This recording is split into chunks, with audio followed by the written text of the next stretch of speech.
Halo, selamat datang di kanal Media Manufaktur Indonesia, portal media yang berfokus tentang industri dan bisnis pertama di Indonesia. Selamat siang Bapak semuanya. Selamat datang di laboratorium CMM. Ini alatnya namanya Transitoid Scan. Nah, scan ini kepanjangan dari Scanning Electron Microscope. Jadi sumber yang digunakan untuk mikroskop ini adalah elektron. Dari SEM ini punya dua detektor, ada detektor SE dan juga BSE.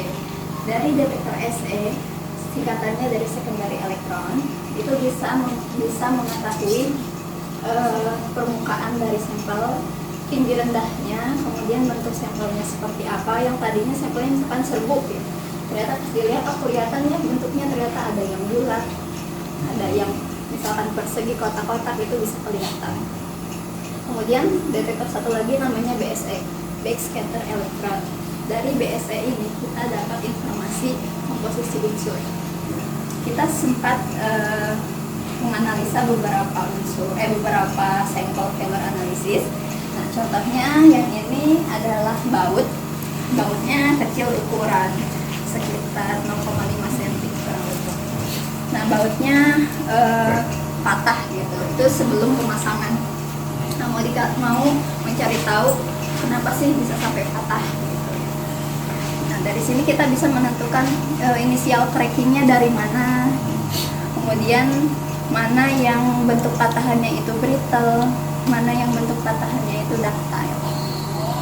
Nah, penyebab nanti untuk tahu kenapa ini bisa patah, apakah karena memang tos yang dikasih berlebih atau ada unsur atau komposisinya nggak sesuai dengan spesifikasi gitu. Nah, makanya kita lakukan EDS.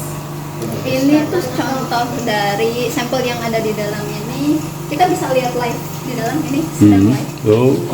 Iya, jadi kalau misalkan kita pindahkan coba bikin live sampelnya, kita bisa lihat gerakan dari stage-nya. Oh iya, yang bergerak ya. Ini yang tadi saya jelaskan detektor BSE-nya di mana sih? Di sini. Jadi ketika analisa hati-hati ketinggian sampelnya, jangan sampai nabrak sampelnya. Iya ya. Nanti kalau Bapak ada sampel, ada kasus yang pengen dianalisa, pengen pendampingan, ikut mengamati ketika pengujian juga bisa. Biasanya untuk menentukan nilai biaya, Ya. itu gimana caranya? Faktor-faktor apa yang dilihat? Kalau misalnya ada permintaan gitu. Permintaan. Tergantung Bapak, misalkan kalau analisa, misalkan pakai sen nih, sejauh mana yang ingin Bapak dapatkan informasi dari sennya? Apakah cuma foto dengan komposisi unsur aja atau sampai interpretasi data? Kalau analisis sampai analisis kegagalannya kenapa?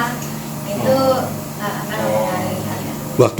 Waktu penelitian mempengaruhi nggak harga? Misalnya lamanya gitu. Kalau minta ekspres beda. Ekspres beda.